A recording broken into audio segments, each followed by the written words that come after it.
Deixa eu atrapalhar. Boa noite a todos. Então, vamos mais uma vez, né, nesse momento, acomodando aí nas cadeiras, né, nos sentindo tranquilos, elevando o nosso pensamento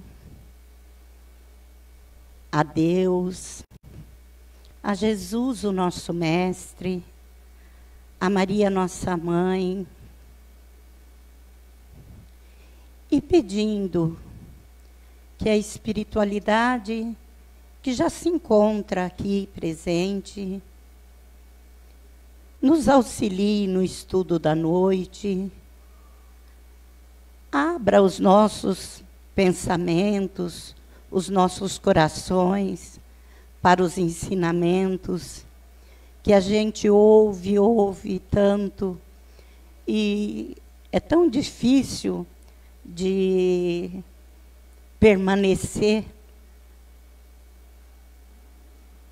né, esses pensamentos edificantes. A gente tem que estar assim, sempre vigilando, porque um pouquinho a gente já sai fora e já começa, né, a ter pensamentos menos elevados. Então, que nesse momento essa espiritualidade nos envolva, para que tenhamos uma boa noite de estudo e que possamos sair daqui bem melhor do que chegamos, possamos sair mais animados para seguirmos, né, na nossa caminhada, para que possamos cumprir com aquilo que nós planejamos para vir fazer aqui, né, nesta encarnação. E, às vezes, a gente, né, pergunta, será que a gente está fazendo pelo menos um pouco daquilo que nós nos propomos a fazer? Então, que Jesus nos abençoe, nos proteja, nos ilumine. E, para dar início, vamos fazer a prece que o Mestre Jesus nos ensinou. Pai nosso que estais no céu, santificado seja o vosso nome. Venha a nós o vosso reino. Seja feita a vossa vontade, assim na terra como no céu. O pão nosso de cada dia nos dai hoje. Perdoai as nossas ofensas, assim como nós perdoamos a quem nos tem ofendido. E não nos deixeis cair em tentação, mas livrai-nos de todo o mal, porque teu é o reino, Pai, o poder e a glória para todos sempre. Que assim seja.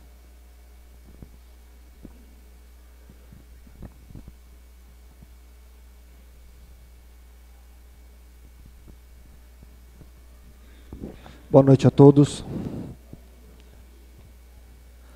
Hoje nós vamos estudar o Evangelho. Nós estamos no capítulo 15, fora da caridade não há salvação, e nós vamos começar a ler o tópico, o que é preciso para ser salvo, parábola do bom samaritano. Lembrando que as nossas palestras, os estudos são transmitidos ao vivo pela página da Associação Espírita Mensageiro de Luz. Então, muitos irmãos e companheiros de outras cidades, estados, até mesmo países, nos acompanham através da rede social, onde a gente tem essa interação e nós sabemos o quanto isso é importante. E fica aberto também às pessoas aqui presentes, aqueles que queiram perguntar, ou questionar, ou colocar suas opiniões, fiquem à vontade.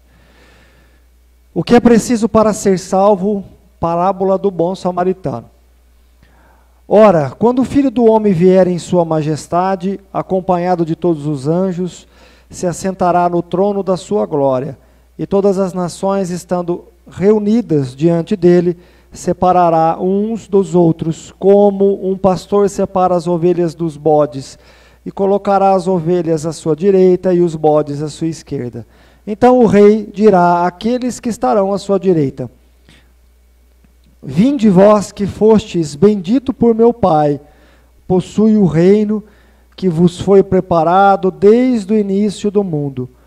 Porque eu tive fome e me destes de comer, tive sede e me destes de beber, tive necessidade de alojamento e me alojastes, estive nu e me vestistes, estive doente e me visitastes, estive na prisão e viestes me ver. Então os justos lhe responderam: Senhor, quando foi que vos vimos com fome e vos demos de comer? Ou com sede e vos demos de beber? Quando foi que nós vos vimos sem teto e vos alojamos? Ou sem roupa e vos vestimos? E quando foi que vimos doente ou na prisão e viemos vos visitar? E o rei lhes respondera: eu vos digo em verdade, quantas vezes o fizestes com relação a um destes mais pequenos de meus irmãos, foi a mim mesmo que fizestes. E dirá em seguida: aqueles que estarão à sua esquerda, retirai-vos de mim, malditos, ide para o fogo eterno, que foi preparado para o diabo e para seus anjos, porque eu tive fome e não me destes de comer, tive sede e não me destes de beber, tive necessidade de teto e não me alojastes, estive nu e não me vestistes, estive doente e na prisão e não me visitastes. Então eles lhes responderam também: Senhor, quando foi que vos vimos com fome, com sede, ou sem roupa, ou doente, ou na prisão, ou deixamos de vos assistir? Mas ele lhes respondera: eu vos digo em verdade, todas as vezes que deixastes de dar a essas proteções a um desses mais pequenos, deixastes de dá-la a mim mesmo. Então estes irão para o suplício eterno e os justos para a vida eterna. Isso está em São Mateus, capítulo 25, o versículo é de 31 a 46. Bom,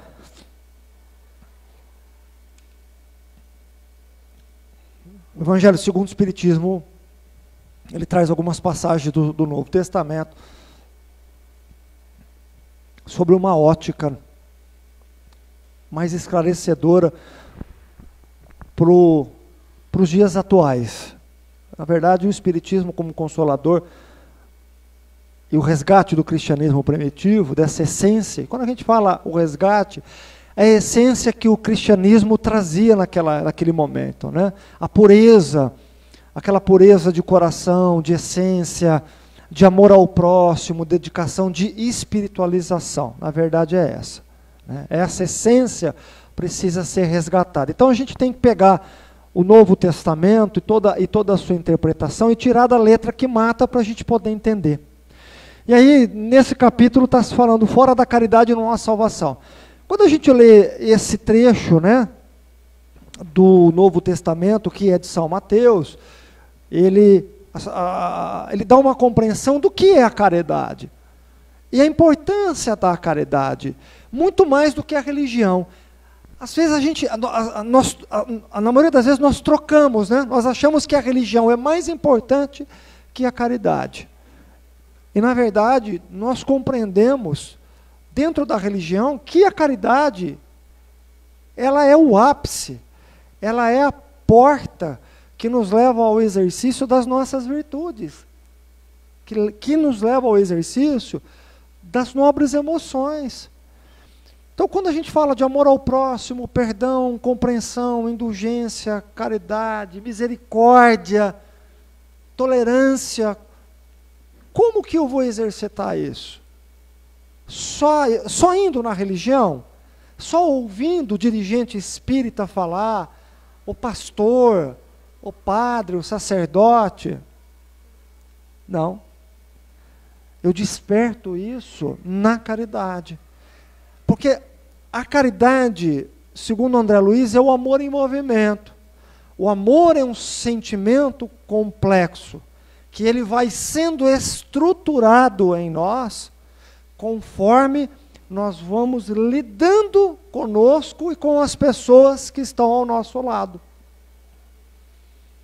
Então, olha que interessante.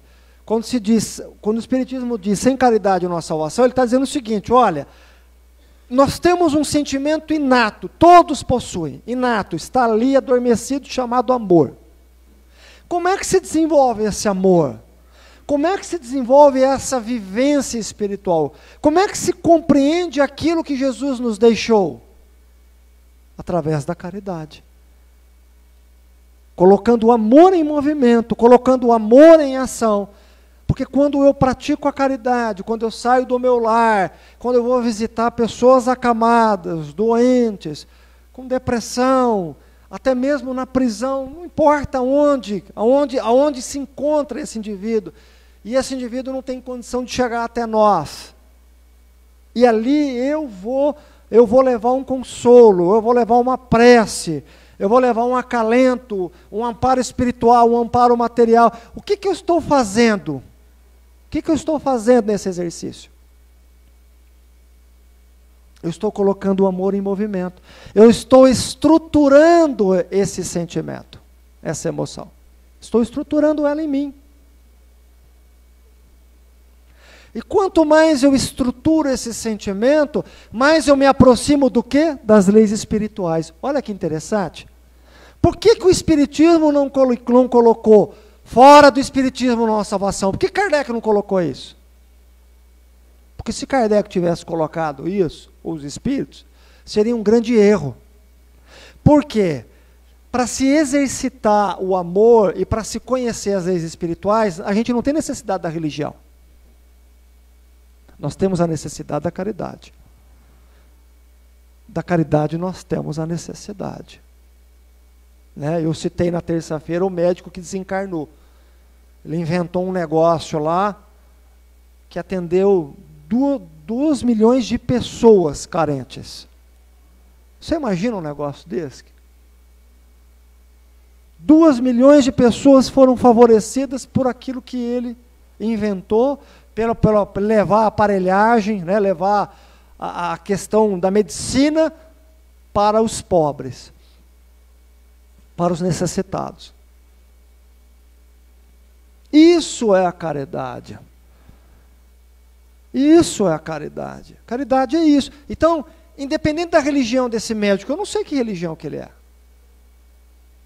Mas o que ele fez, ele vivenciou muito bem o que Jesus está nos ensinando. Sem a caridade não há salvação. Por quê? Porque não é a religião que salva. Engana-se as pessoas, a religião salva. A religião não salva ninguém. A religião não dá bandeira para ninguém. Ser espírita não é um ponto positivo. A gente acha que ser espírita é um ponto positivo. Ah, eu sendo espírita é um ponto positivo, estou na frente dos outros. Não. Até porque nós espíritas estamos morrendo mal. Tanto que tem um livro do Herculano Pires que chama Educação para a Morte. No livro do André Luiz, Obreiros da Vida Eterna, ele diz que os que dão mais trabalho são os espíritas. Então não é a religião, é o amor, gente. É o amor que a gente coloca. O conhecimento, ele só é importante quando ele se envolta com o amor. Com o amor. Por isso que, primeiro mandamento da doutrina, amai-vos. Segundo, instruí-vos. Porque se não tiver amor, você não instrui. Você cria robô. Mas com amor você instrui, você respeita, você tolera, você aguarda o tempo de maturidade espiritual do outro sem cobrar, sem exigir, sem flagelar a consciência do outro.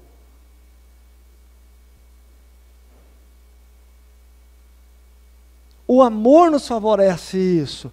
O amor nos dá uma grande tolerância, gente. O amor nos dá uma grande indulgência de compreensão e misericórdia às imperfeições alheias e às nossas. Então é o amor que salva, mas só amar e não tiver ação é morta. É coisa que morre. Por isso que o Paulo diz, né? Entre a fé, a esperança e caridade, a maior delas todas é a caridade.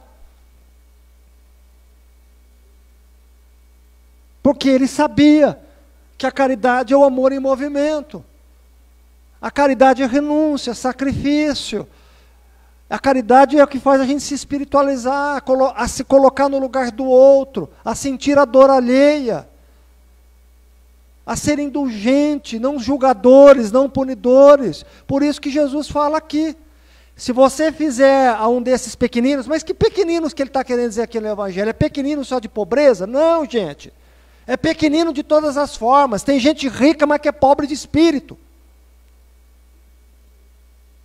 Ele não está falando aqui, né, dos pobres, só materiais. Ele está falando de todos. Então, o que é a caridade? O que ele quer dizer? A caridade é atos de bondade, de gentileza. E muitas vezes ela começa com olhar, ela começa com bom dia, ela começa com boa tarde. Ela começa com um sorriso, com carinho, com um abraço, com uma palavra consoladora, com uma oração. Eu não posso ajudar e tirar aquele indivíduo que hoje vive na mazela financeiramente, que está ali mendigando uma moeda. Não consigo tirar ele. Mas eu posso ter um olhar de compaixão, de indulgência, posso orar por ele. Posso proferir a ele uma palavra de bom dia, fique com Deus, que Jesus te ampare, que você tenha um ótimo dia. Gente, caridade começa nisso. O exercício de se estruturar esse sentimento chamado amor, a base dele começa nessas coisas singelas do dia a dia nosso. Não adianta a gente ser sisudo, não falar bom dia e dizer, mas eu vou à casa espírita, eu dou passe, dou cesta básica. Não está entendendo nada então que é amor. Está fazendo troca, está fazendo barganha. Caridade é estado de espírito. É estado de espírito. Estado que me emotiva, que me eleva. Estado no qual me faz levar o outro todo bom ânimo, toda coragem, todo afeto. E que esse afeto possa sair pelo meu olhar, pela minha boca, pelas minhas mãos, não importa como. Uma simples mensagem de WhatsApp. Eu tinha por hábito mandar muitas mensagens, e uma vez chegou uma pessoa, e eu acho que às vezes incomoda alguns, mas outros não. Mas uma pessoa em particular chegou para mim, depois de um tempo, e ela falou assim, a gente não sabe da importância, né, dessa... Ela falou assim, você não sabe o quanto essas mensagens que você me mandava, o quanto que me fez de bem, porque eu estava passando um período difícil da minha vida. E quando caía aquela mensagem, eu lia, aquilo me dava um fio de esperança, uma luz no fim do túnel para continuar.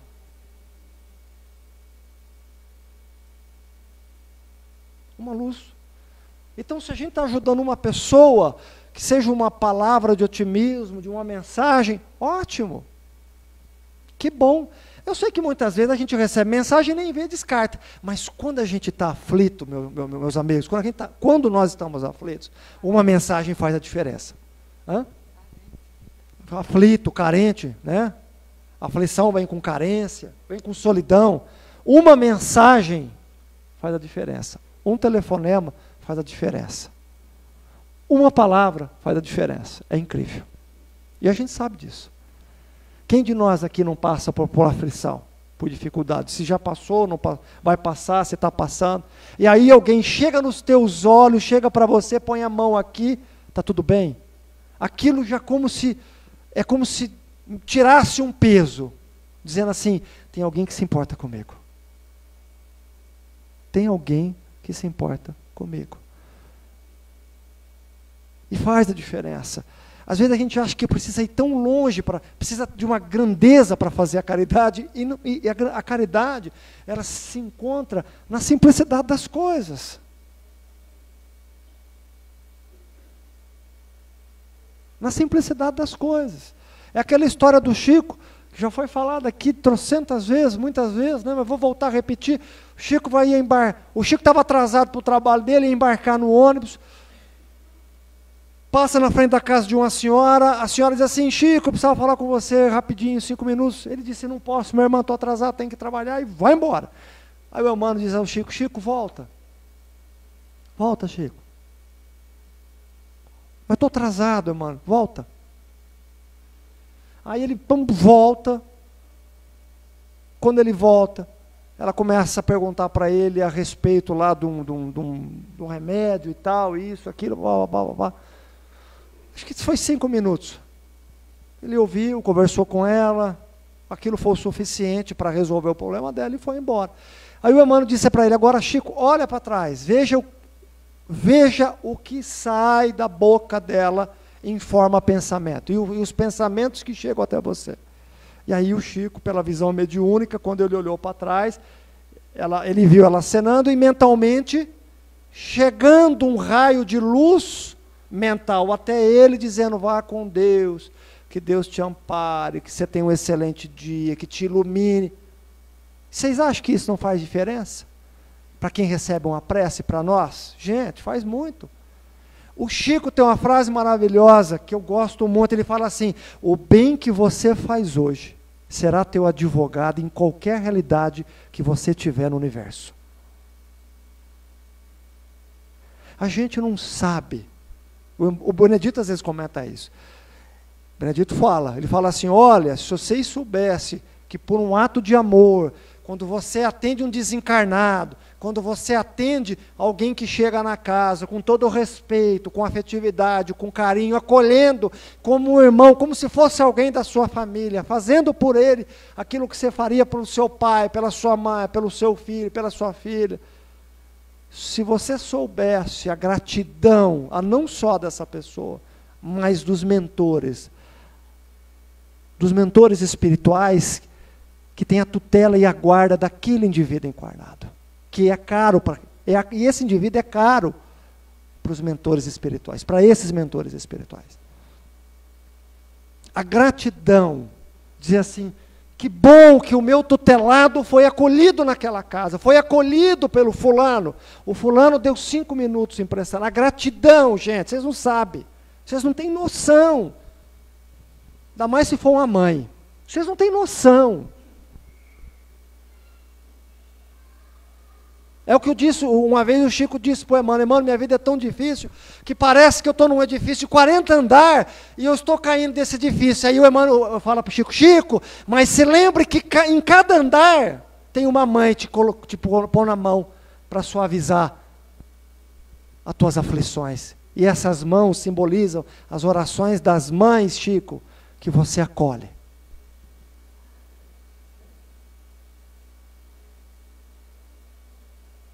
É o que ele falou uma vez. Ele falou, a paz que eu não tive,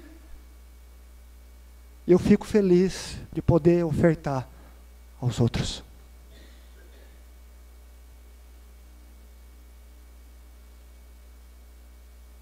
Então nós achamos que nós estamos longe dessa realidade, nós não estamos. Gente, no nosso núcleo familiar,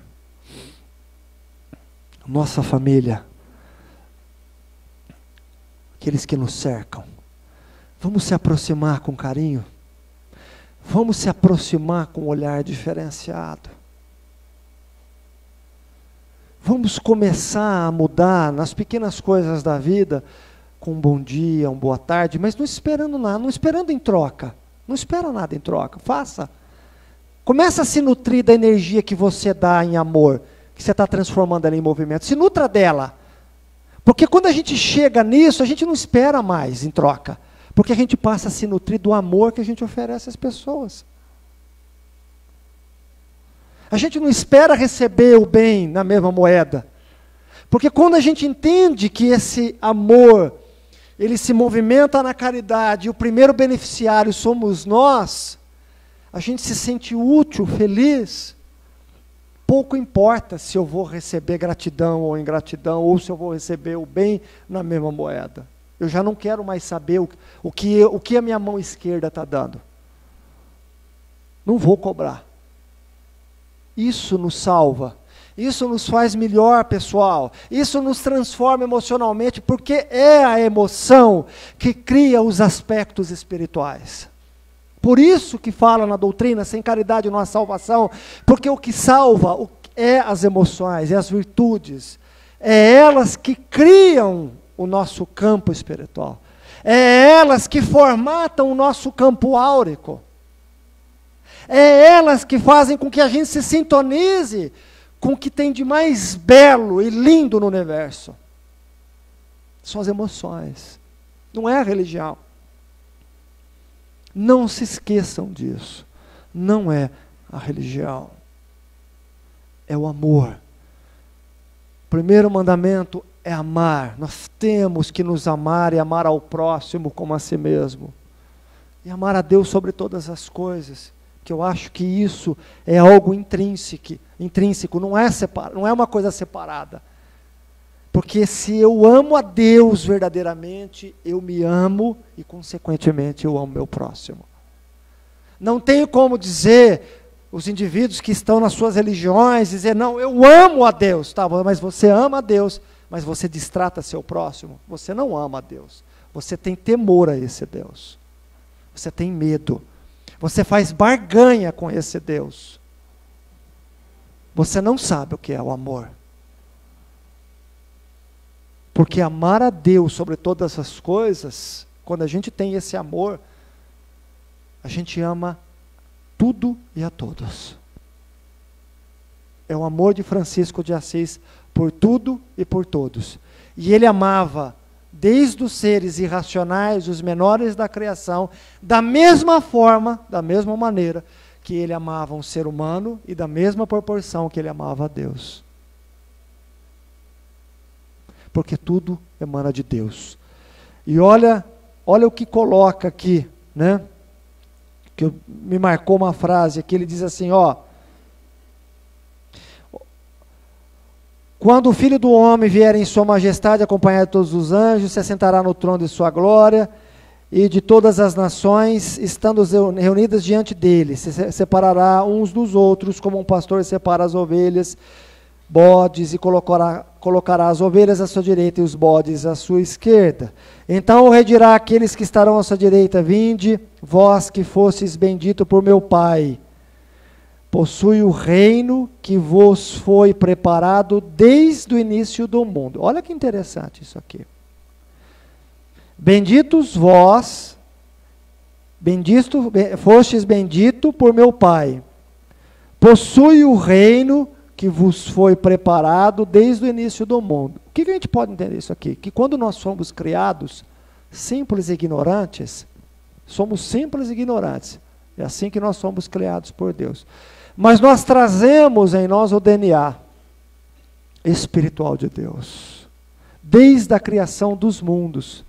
Porque quando vai se criar um mundo, um planeta, tem que ter uma criação de espíritos que vão habitar esse planeta, não é assim? Tem que ter, né?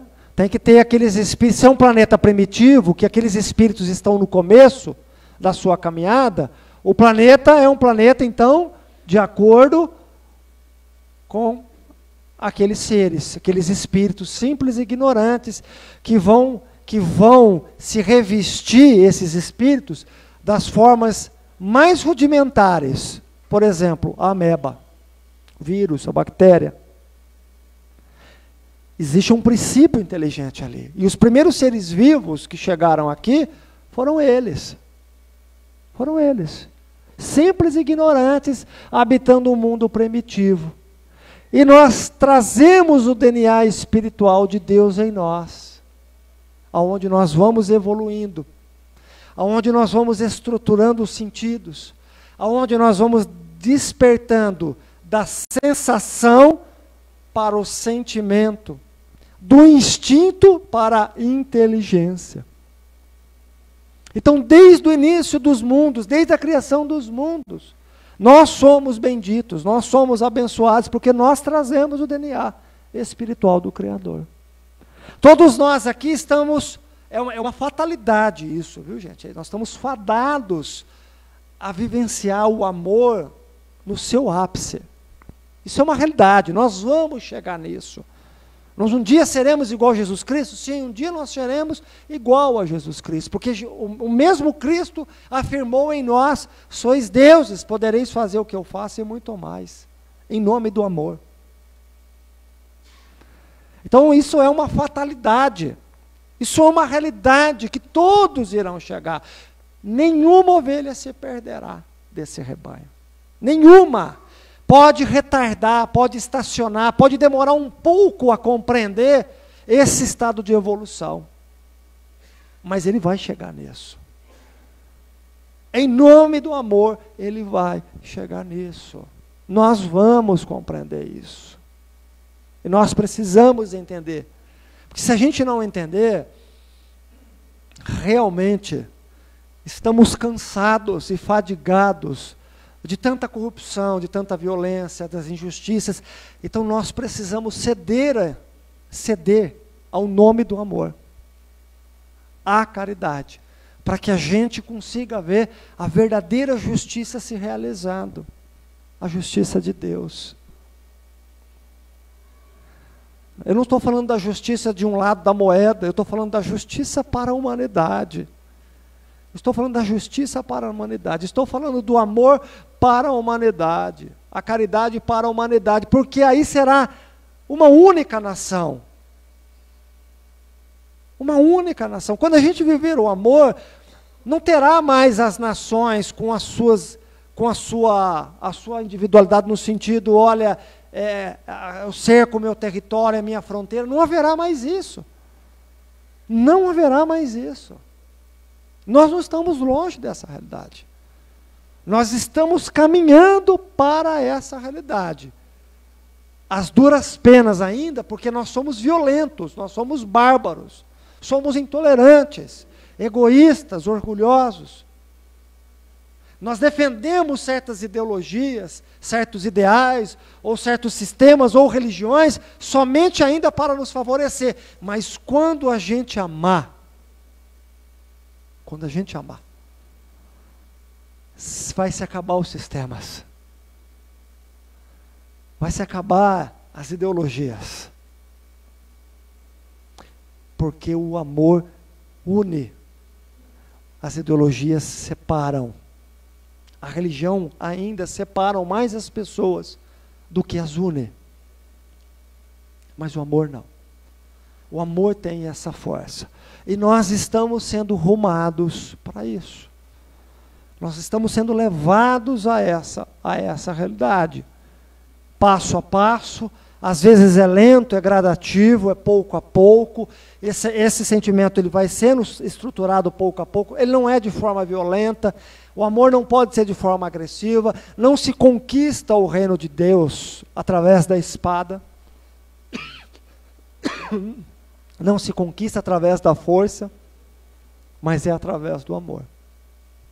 Ainda a gente vai pela espada, muito pela espada. E a espada física hoje pode ser as armas, mas além das armas existem os embates mentais, as discussões. Só que um dia nós vamos cansar de apanhar. E nós já estamos cansando disso. Porque sabe que a violência cansa, a violência esgota, a violência mina, a violência, ela tira a nossa força vital, ela tira o brilho no olhar, ela tira o sorriso dos lábios, ela tira o sentido da vida, ela tira a nossa humanidade. Por isso que nós estamos num nível de estresse e depressão ao ápice. E que, segundo especialistas, até 2029, esse número de depressão que existe hoje será 5 vezes mais. Porque a gente está deixando o amor de lado. O meu amor, o amor por mim. O que eu estou fazendo da minha vida? O que eu estou fazendo comigo? E automaticamente me ferindo, e ferindo as pessoas, gratuitamente, machucando as pessoas gratuitamente, em discussões infrutíferas, que nós não temos nem condição de fazer uma análise sobre essas discussões. Estou deixando de me amar, estou deixando de cuidar de mim. Teve um amigo que disse assim para mim, falou, Eduardo, até ele mandou uma mensagem, falou, eu vou ficar, acho que foi um pouquinho antes da eleição, estava pegando fogo, né, a questão da eleição do Facebook, as redes sociais e tudo mais, e ele falou assim, eu vou parar, porque eu estou me sentindo muito mal, eu vou sair um pouco do Facebook, das redes sociais, eu acho que eu estou muito ruim comigo, eu preciso me desconstruir, foi essa palavra que ele disse, eu acho que eu estou precisando buscar um deserto, aquele deserto que buscou Paulo, vocês conhecem a história de Paulo, né? Paulo que virou Saulo, o Saulo que foi, depois que foi curado por Ananias, né? O profeta Ananias, o médio Ananias, ele foi procurar Pedro. Quando ele foi procurar Pedro, o Pedro regalou 2 olhos desse tamanho e disse, aqui você não entra. De forma alguma. Não, Pedro, mas eu vi Jesus, eu mudei, em algo em mim mudou. Não, mas aqui você não entra. E ele entendeu, Pedro. Então ele pegou as escrituras de Levi, Mateus, né? Pegou as escrituras e foi para o deserto. Lá ele ficou 2 anos. Nesse deserto, o que simboliza esse deserto? Esse deserto simboliza a desconstrução de tudo. É um diálogo. O Paulo, ele teve que sair mesmo para um deserto, porque ele se encontrava num deserto dentro dele, que começou a ter um pequeno oásis quando ele encontrou com Jesus. Ali ele precisava se desconstruir. O Paulo precisava se desconstruir. Então o Paulo se isolou 2 anos no deserto, para desconstruir naquilo que ele acreditava, meditando, lendo, se transformando, se educando, para que ele pudesse compreender o sentido da vida dele. Mas Eduardo, mas a gente não tem condição, né? Os dias atuais, os dias modernos, contemporâneos, não nos favorece essa saída do deserto, a gente tem que trabalhar, a gente tem... Realmente, eu concordo. Mas a gente pode pegar simbolicamente esse deserto e, de repente, por um tempo, 1 mês, 2, 3, se desligar da rede social, sabe? Fazer um processo de meditação, seja numa caminhada com você, boas leituras, bons filmes, onde você possa se autoanalisar, para a gente não ficar entrando em embates, em situações que não vão acrescentar em nada. Não vão acrescentar em nada. São discussões infrutíferas, que não acrescentam, até porque as pessoas não debatem ideias, elas debatem pessoas, elas querem ser agressivas com as pessoas. E na questão da política foi isso. Não foi um debate de ideias, elas tentavam agredir pessoas. Então, se você vota no fulano, você é isso, se você vota no ciclano, você é aquilo. Quer dizer, pegando no íntimo das pessoas, ferindo as pessoas. E é o que a gente costuma fazer. Nessa grande escala que a rede social, se a gente fizer um estudo, que eu acho que vale a pena, pegamos nessa grande escala o que foi essa política e vamos colocar na menor. Nos mostra ainda o quanto nós nos ferimos. O quanto que nós permitimos que os outros nos firam e o quanto nós nos ferimos. Sabe por quê? Porque a gente não tem domínio da nossa vida. A gente não sabe que caminho está arrumando a nossa vida. É igual Alice no País das Maravilhas, quando ela pergunta para o gato, que caminho eu vou? Que caminho? Falou, que caminho você quer ir? Qualquer um. Bom, se qualquer um que você quer, qualquer um te serve. Mais ou menos isso, né? Não é isso, Leandro? Eu acho que é mais ou menos esse sentido, né? Então, quer dizer, que caminho a gente está percorrendo? Qualquer um. Para onde está o bando, eu vou. Para onde está a massa, eu vou. Bom, se qualquer caminho te serve, você vai ter que responder por esse caminho. Primeiro, você vai ter que responder pela sua vida. E aí a gente vê as pessoas doentes, agressivas com elas, intolerantes, impacientes. Não consegue sequer se concentrar por 1 minuto. Dá ciricutico. Né? A pessoa não consegue se concentrar por 1 minuto. Ela não consegue deixar o vício daquele comportamento, daquelas atitudes. O que é isso? É falta de amor. Falta de amor próprio, falta de caridade, em primeiro lugar, consigo mesmo. Então nós precisamos ir realmente para o nosso deserto para descobrir quem sou eu. Nós precisamos disso, gente.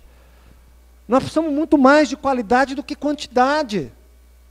Porque de quantidade está cheio, mas é uma quantidade vazia, sem nutrientes, sem sabor, sem colorido, sem sentido para a vida. Por isso que as pessoas têm um vazio na alma enorme. O Benedito dizia o seguinte: se você é boa companhia para você, em qualquer situação que você tiver, está ótimo. E um bom tempo atrás, eu precisava estar com pessoas. Hoje eu entendi que eu não preciso estar com pessoas, eu preciso estar bem comigo, eu quero estar bem comigo. Não preciso estar rodeado de pessoas. Eu não preciso me sentir amado pelas pessoas, eu preciso me sentir amado comigo. Porque eu sei que no final das contas dessa existência, eu vou responder somente comigo. É comigo. Então nós precisamos fazer como Paulo. Vamos buscar o nosso deserto, vamos desconstruir coisas, mas para desconstruir a gente tem que mudar comportamento. Foi o que esse amigo disse, ele deixou a rede social mesmo, WhatsApp, rede social. Por um tempo eu vou desligar. Instagram, uns 3, 4 meses, agora voltou. Ele falou assim: Eduardo, você não sabe como a minha vida mental mudou.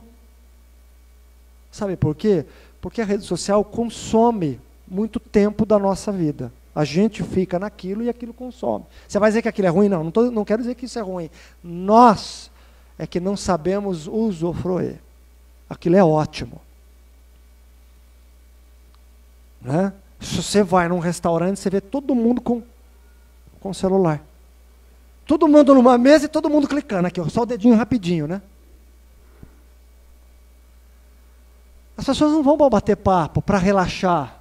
E não relaxa, porque no final das contas você não relaxa.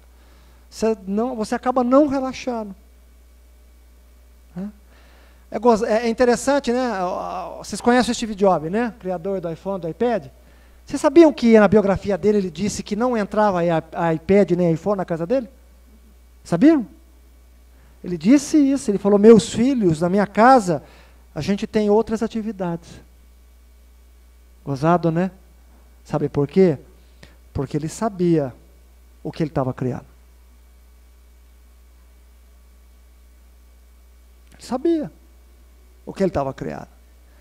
Ele é marqueteiro, ele é um cara inovador, criativo. Ele sabia que aquilo usado de uma forma exagerada pode trazer danos. Ele falou: na minha casa não entra. Está na biografia dele. Está na biografia dele. Né? Mas por quê? Porque a gente precisa alimentar o contexto interpessoal e a gente só alimenta através de diálogo, de afeto, de proximidade, né? De comungar as experiências. Isso que é extremamente importante. Muito importante. Por isso que nós precisamos construir esse amor, amar a si, para amar o próximo, para a gente buscar um estado mental. Quando a gente fala espiritual, está ligado ao estado mental. Mental e espiritual é a mesma coisa. Então, se você tiver um estado mental positivo, de domínio de si, da sua vida, né, das suas emoções, de equilíbrio, você está construindo o reino de Deus em você. Isso é o reino de Deus. Então, construir o reino de Deus não é seguir uma religião, não é ter uma religião, como a grande maioria de nós faz. A massa quer ter uma religião, mas a maioria de nós que desencarna, dessa massa que tem uma religião, a maioria se encontra em lugares tenebrosos, em situações tenebrosas, doentias, porque não entenderam a mensagem pura e cristalina de Jesus. Ama, pratique a caridade, faça para o outro aquilo que você gostaria que fizesse para você. Faça o bem para o outro, do bem que você gostaria que fosse feito para com você. Faça. Eu falo da lei da compensação, mas a lei da compensação ela não cai assim, sem ter dedicação e esforço, viu? Quando eu falo da lei da compensação, A gente diz, fecha uma porta, as aflições da vida, as provas, as expiações, mas quando bem suportadas, através de dedicação, de trabalho, de esforço, de oração, de resignação, a vida então nos compensa pelo nosso esforço. Por isso que diz que depois da tempestade sempre vem o sol. Isso é uma realidade. Agora precisa ter esforço, precisa ter dedicação. Não é barganha, não é troca, não é favor que a gente faz à casa espírita. Isso é uma fala antiga minha. Né? Falo isso da época lá na casa da Isabel. É o Benedito. Isso é uma fala do Benedito, né? Não fazemos favor à casa espírita. Vou deixar de frequentar. Você não está fazendo favor à casa espírita. Você está fazendo favor a você. Você faz favor a você de você tentar ser melhor. Mas a casa espírita não. A casa vai estar aqui. Qualquer casa está aí. E trabalhadores vão chegar. Vão se afinizar, vão trabalhar, vão chegar. Quer dizer, não é a casa que perde. Quem perde é o próprio indivíduo que desiste de si próprio. Ele que acaba desistindo e perdendo-se e se perde, né, do seu próprio caminho. Então, o favor que nós fazemos é na nossa transformação, é na nossa melhora. Sempre, sempre. A oportunidade é nossa. Por isso que quem se escolhe somos nós. Alguém quer perguntar alguma coisa ou colocar alguma coisa?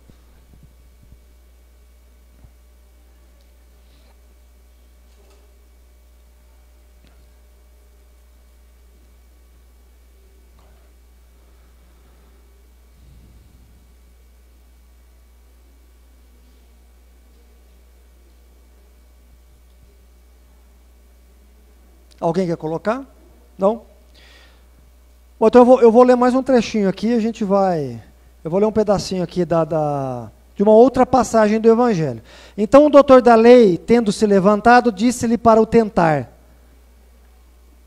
Mestre, o que é preciso que eu faça para possuir a vida eterna?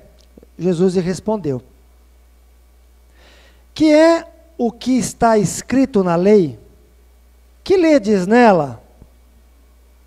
Ele lhe respondeu: Amarás o vosso Deus de todo o vosso coração, de toda a vossa alma, e de todas as vossas forças, de todo o vosso espírito, e vosso próximo como a vós mesmos. Jesus lhe disse: Respondestes muito bem, fazei isso e vivereis. Fazeis isso e vivereis. O que ele estava dizendo para o doutor Lei? Olha, isso é o mandamento que está lá na lei mosaica, porque quem disse isso foi Moisés. Ele estava falando, se você viver isso no teu dia a dia, pronto. Você já está vivendo a religião, que reina no universo, que é o amor. Mas esse homem, querendo parecer que era justo, disse a Jesus: E quem é meu próximo? E Jesus, tomando a palavra, lhe disse, né? Por quê? Porque os doutores da lei, na verdade, que representavam a lei, que representavam o mosaísmo, os profetas, que eram conhecedores do mosaísmo, né? Eles tinham, com essa posição, apenas uma questão social. Eles não eram uma questão espiritual. Eles queriam, era de cunho social, poder e dinheiro.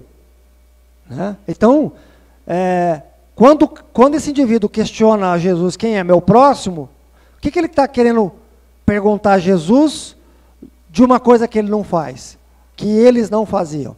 Ele só fazia o bem a quem interessava a eles, aqueles que estavam dentro da religião deles, ou que poderia lhe proporcionar algum estado de conveniência, de agrado, né? É mais ou menos assim, trocando em miúdos. Chegou aqui no templo religioso, chegou um mendigo todo rasgado, e chega lá um indivíduo que para a sua Mercedes. O doutor da lei ia atender o cara da Mercedes, e não ia atender o mendigo. E aí Jesus disse a ele: O homem que descia de Jerusalém para Jericó caiu nas mãos de ladrões que o despojaram, cobriram-lhe de feridas e se foram, deixando-o semi-morto. Aconteceu em seguida que um sacerdote descia pelo mesmo caminho e, tendo-o percebido, passou do outro lado. Quer dizer, o sacerdote viu o indivíduo caído, o sacerdote, religioso, pessoal, religioso, sacerdote, viu o indivíduo caído, olhou, desviou do caminho, foi para o outro lado e foi embora. Mas um samaritano que viajava, chegando ao lugar onde estava esse homem, tendo visto, foi tocado de compaixão por ele. Aproximou-se, pois dele derramou óleo e vinho em suas feridas e as enfaixou. E tendo colocado sobre seu cavalo, conduziu a uma hospedaria e cuidou dele. No dia seguinte, tirou 2 moedas e as deu ao hospedeiro, dizendo: tende bastante cuidado com este homem, e tudo o que dependerdes a mais, eu vos restituirei no meu regresso. Aí Jesus pergunta: qual desses 3 vos parece ter sido o próximo daquele que caiu nas mãos dos ladrões? Teve um levita também que passou e também se desviou. Pulei. Só comentei de 2, mas tinha um terceiro que era o levita. Aí Jesus pergunta, né? Qual dos 3? Qual dos 3, né? Parece ter sido o próximo daquele que caiu. Próximo no sentido assim, que o considerava como irmão, como alguém que o necessitava. O doutor lhe respondeu: aquele que exerceu a misericórdia para com ele. Aí Jesus fala: ide, pois, e fazei o mesmo. O que Jesus quis dizer? Passou um levita que também era um homem poderoso dentro da religião. Passou um sacerdote que também era um homem poderoso da religião. Por isso que eu estou falando de religião e espiritualidade. Gente, Jesus nunca falou de religião. Eu fiz uma palestra aqui sobre religião e espiritualidade. Eu não encontrei no Novo Testamento sequer a palavra religião. Você não encontra no Novo Testamento a palavra religião na boca de Jesus. Eu falo na boca de Jesus. Não estou falando de Paulo, não estou falando de outros pós-Jesus. Eu estou falando do mestre. E aí ele dá essa liçãozinha aqui, que exemplifica bem o que é religião e o que é espiritualidade. 2 homens extremamente religiosos que conheciam de A a Z a cartilha do mosaísmo. E conheciam os profetas. De A a Z, decorado. Porque naquela época tinha curso. De A a Z. Sacerdotes, doutores da lei, homens de uma posição social privilegiada, aonde as pessoas da sociedade admiravam esses cidadãos, de A a Z. Esses dois indivíduos passaram por aquele homem caído e se desviaram.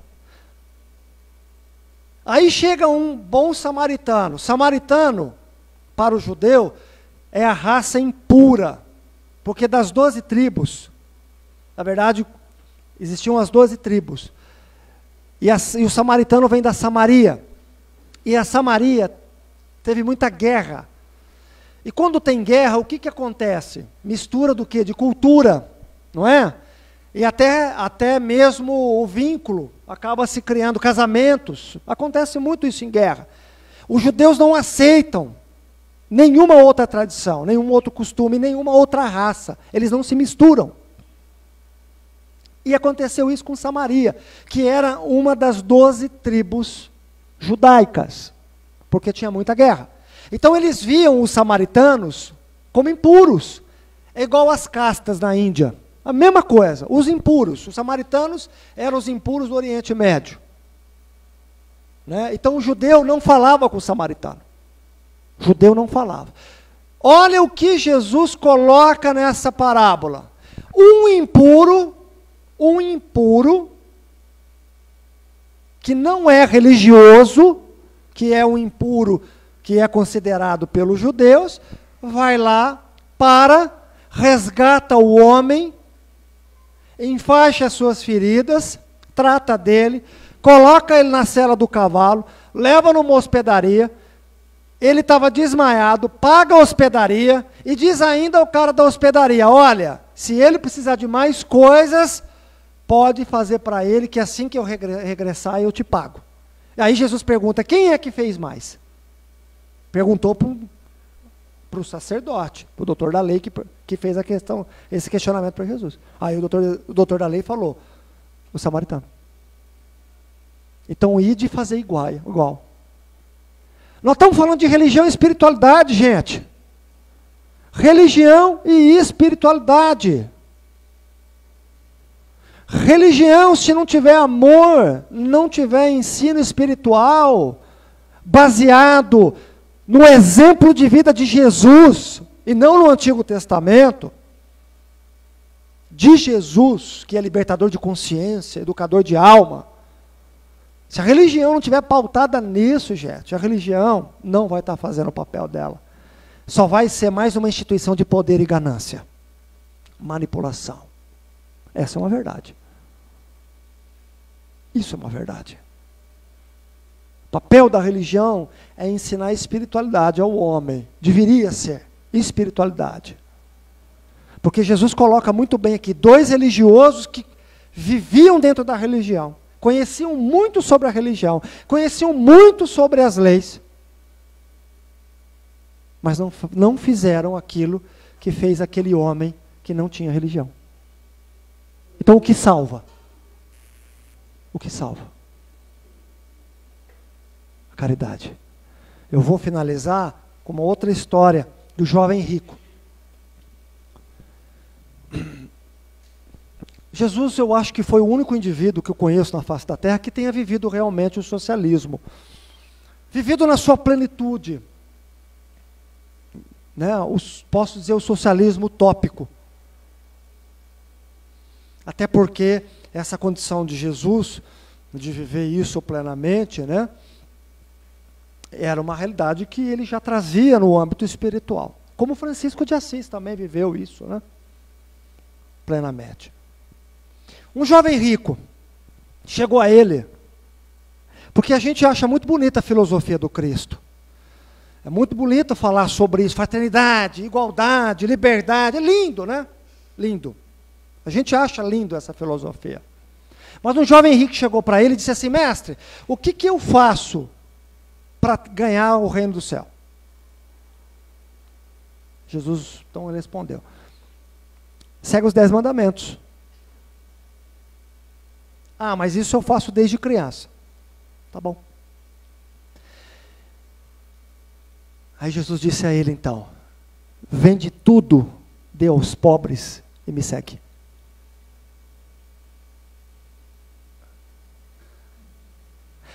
O que eu quero dizer a vocês, que nós estamos longe dessa realidade.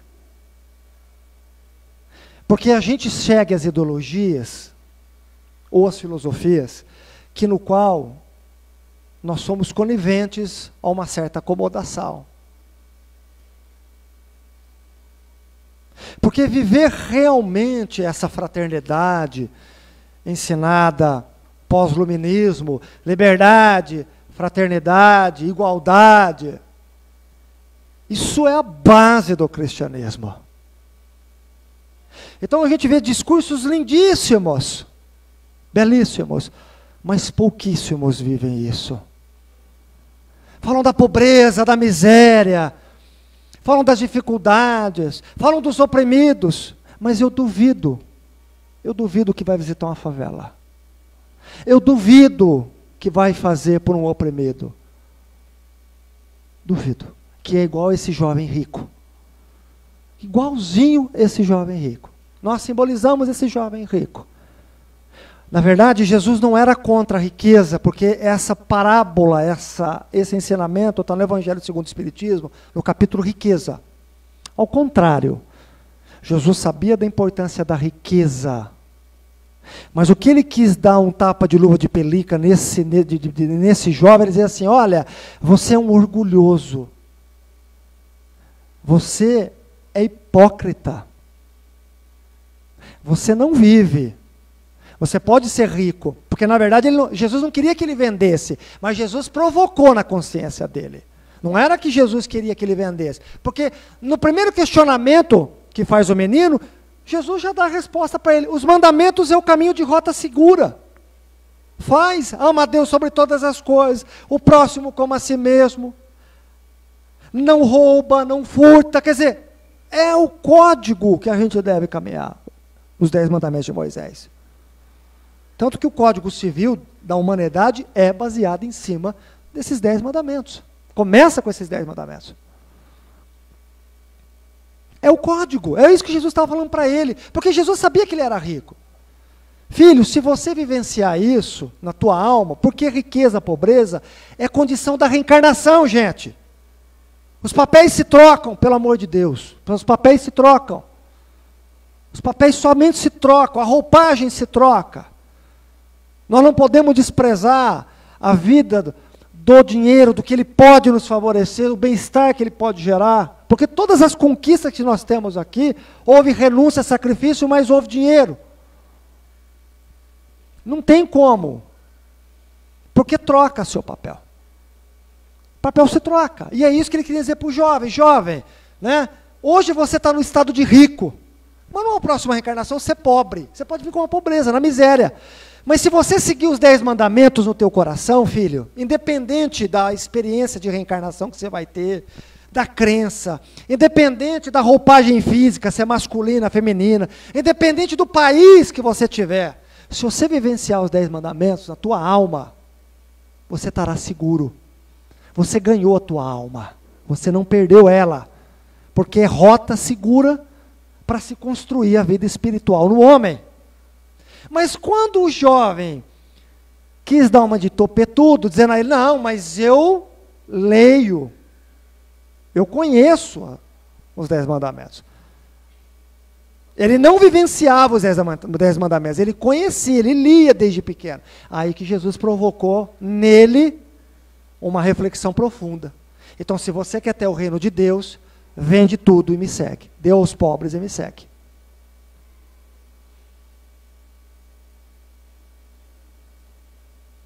Uma vez eu vi uma frase, resumindo, aquele que luta pelo poder, no fundo, só quer o poder.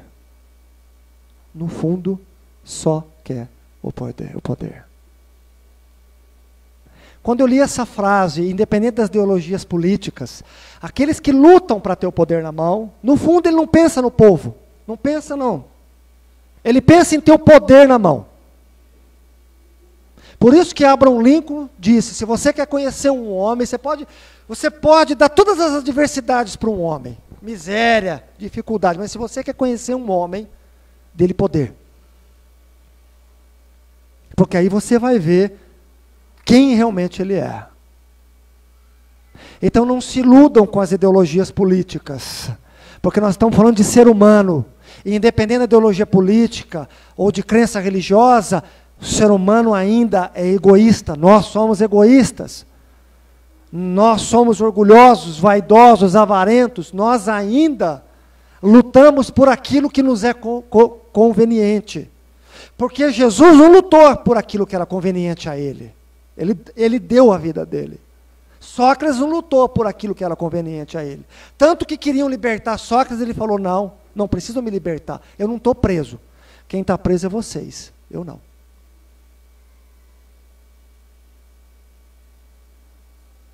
Por isso que tudo começa conosco. Essa caridade começa conosco. Que a gente se liberte das ilusões, que a gente se liberte dessas crenças destruidoras, esmagadoras, e que a gente volte para nós. O que eu posso ser de bom para mim, de melhor, e consequentemente, eu sei que eu vou ser para os outros. Porque no final é isso. Nada mais. Vamos sair das competições, vamos sair das guerras mentais, das guerras de rede social, e vamos voltar para nós aquilo que nos compete fazer. O que cada um compete a ser feito. Jesus nos abençoe.